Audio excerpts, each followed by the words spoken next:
పిల్లలు పుట్టకుండా ఆపరేషన్ చేయించుకున్న తర్వాత కూడా పిల్లలు పుడతారా? మరి పుడితే ఎలా పుడతారు? ఏ ట్రీట్మెంట్ తీసుకోవాలి అన్నది ఇప్పుడు చూద్దాం. హలో అండి, నేను doctor Purnima, working as a fertility specialist at 49 Karimnagar. So పిల్లలు పుట్టకుండా ఆపరేషన్ జనరల్గా మగవారిలోనూ చేయించుకుంటారు, వాసెక్టమీ అంటాము. లేడీస్లో చేయించుకుంటే ట్యూబెక్టమీ అంటాము. సో ట్యూబెక్టమీ కానీ వాసెక్టమీ కానీ చేయించుకున్న తర్వాత కారణాల వల్ల, అది ఏ కారణమైనా కావచ్చు, ఫ్యామిలీ పరమైన కారణాలు లేదంటే ఏదైనా అనుకోని సంఘటనల వల్ల కానీ మళ్ళీ పిల్లలు కావాలి అని కోరుకోవచ్చు.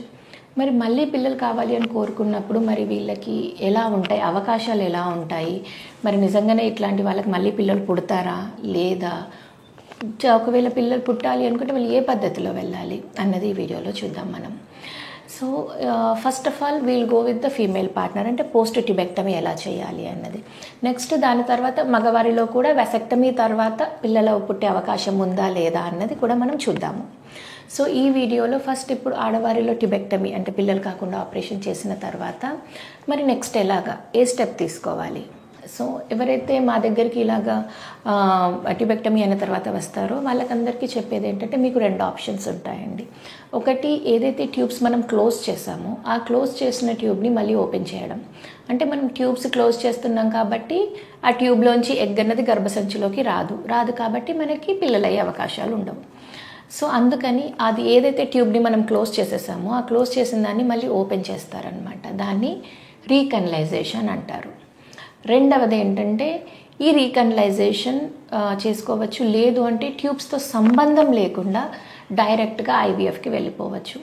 ఎందుకంటే ఐవీఎఫ్లో ఏం చేస్తామంటే, ఎగ్స్ తయారైన తర్వాత, ఫాలికల్స్ తయారైన తర్వాత చిన్న నీడిల్తో డైరెక్ట్గా వాటినన్నిటిని మనం ఆస్పిరేట్ చేసేసుకొని మనం బయట పిండం తయారు చేసేసి మనం గర్భసంచిలో పెట్టేస్తాము. సో మనకు ట్యూబ్స్తో పని ఉండదు ఐవీఎఫ్లో. సో ఎవరికైతే ట్యూబెక్టమీ అయిందో అట్లాంటి వాళ్ళకి 2 పద్ధతులు అనమాట. ఒకటి ట్యూబ్స్ రీఓపెనింగ్ చేసుకోవడం, లేదంటే ఐవీఎఫ్కి వెళ్ళడం. మరి ఏ కపుల్కి ఎలాగ వెళ్తారు, మరి ఎవరికి డైరెక్ట్ ఐవీఎఫ్ చెప్తాము, ఎవరికి రీకనలైజేషన్ ఆప్షన్ చెప్తాము అన్నది ఆ కపుల్ మీద డిపెండ్ అయి ఉంటుంది అనమాట. ఒక కపుల్ వచ్చారు, వాళ్ళ ఏజ్ ఎక్కువగా ఉంది, లైక్ 35 years, ఫీమేల్, భార్య వయసు 35 ఉంది, భర్త వయసు ఒక 40 ఏళ్ళు ఉంది.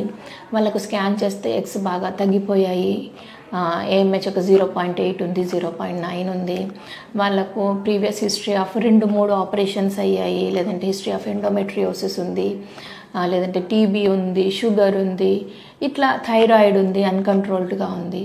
ఇట్లాంటి ప్రాబ్లమ్స్ అన్నీ ఉన్న వాళ్ళకి ఏంటంటే రీకనలైజేషన్ బదులు డైరెక్ట్గా ఐవీఎఫ్కి వెళ్ళడం బెటర్ అని చెప్తాము. ఎందుకు అంటే ఆల్రెడీ మనకి ఎగ్స్ తగ్గిపోయి ఉన్నాయి.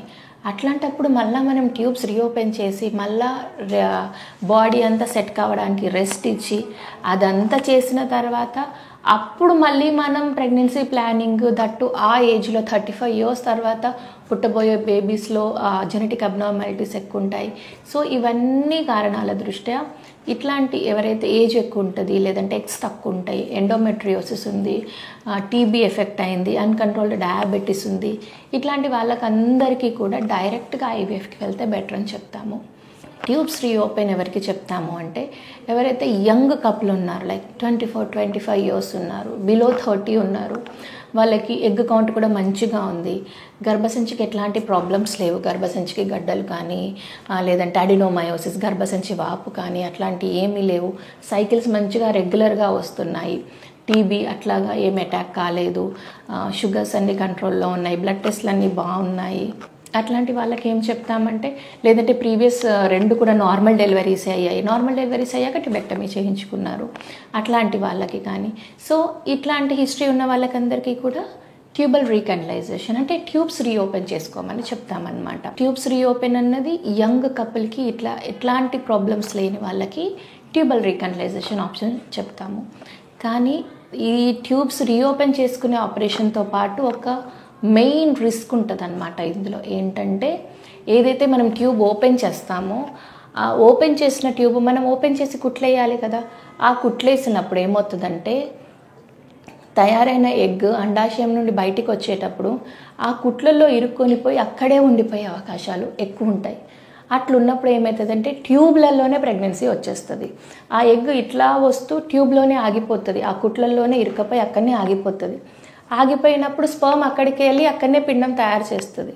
తయారు చేశాక అది ముందుకు రాలేకపోతుంది, అక్కడనే ఆగిపోతుంది. ఆగిపోయినప్పుడు ట్యూబ్లో ప్రెగ్నెన్సీ వచ్చేస్తుంది. సో ఎవరైతే ఈ ట్యూబల్ రీకనలైజేషన్ చేసుకుంటారో అట్లాంటి కపుల్లో నార్మల్ కపుల్ కన్నా ఒక 30 to 35% ట్యూబ్లలో ప్రెగ్నెన్సీలు వచ్చే అవకాశాలు ఎక్కువ ఉంటాయన్నమాట. సో అది కూడా దృష్టిలో పెట్టుకోవాలి. మీకు ఒకవేళ ఫస్ట్ ఒక బేబీయో 2 బేబీల కంటే ముందు ఆల్రెడీ ఎక్టోపిక్స్ అయ్యి ట్యూబల్ ప్రాబ్లమ్స్ ఉన్నాయి, అట్లాంటి వాళ్ళకి కూడా మనం సజెస్ట్ చేయము. ఎందుకు అంటే ఆల్రెడీ మీకు రిస్క్ హై ఉంది. అట్లాంటప్పుడు మళ్ళీ మీరు ట్యూబల్ రీకనలైజేషన్ చేసుకుంటే you have very high chance of ectopics వచ్చినాయంటే మళ్ళీ మనకి ఎక్టోపిక్ వచ్చి రప్చర్ అయింది అంటే లాపరాటమీలో పడుతుంది.